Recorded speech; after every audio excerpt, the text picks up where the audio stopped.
महाराष्ट्र सरकार महिलाओं को आर्थिक रूप से सशक्त बनाने और ग्रामीण क्षेत्रों में रोजगार के नए अवसर उपलब्ध कराने के लिए एक महत्वपूर्ण योजना शुरू करने जा रही है।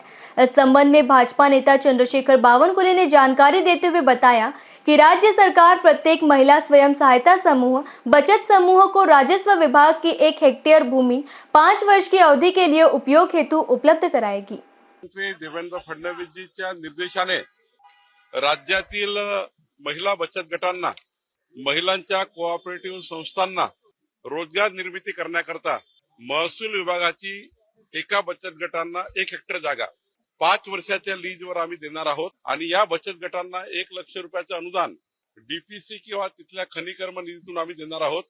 बचत गटांनी या 1 हेक्टर जागेमध्ये, एक बचत गट 1 हेक्टर जागा, या जागेमध्ये ग्रासलँड डेव्हलपमेंट करायचं आहे, चारा किंवा बांबू लागवड करायची आहे, नेफियर ग्रास लावायचा आहे। आज जर बचत गटाला आम्ही जर 2.5 एकर जागा दिली, 1 हेक्टर जागा दिली एका बचत गटाला, तर यातनं जे उत्पन्न होणार आहे 4-5 लाख रुपये वार्षिक, हे महिला बचत गटाला मिळेल, सरकार घेणार नाही।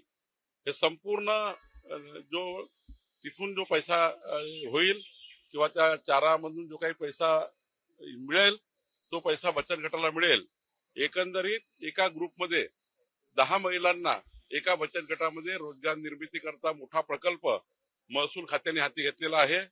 महसूल खात्याच्या सर्व जमिनी या आता ज्या पडीत आहे त्या पडीत जमिनी राहू नये, त्यावर अतिक्रमण होऊ नये आणि ह्या जमिनी ज्या आहेत त्या रानावनामध्ये आहेत, गावागावामध्ये आहेत, त्यावर अतिक्रमण होत आहे आणि त्यामुळे ह्या जमिनी सुरक्षित ठेवण्याकरता महिला बचत गटांना रोजगार देण्याकरता ही पॉलिसी सरकारने आणलेली आहे।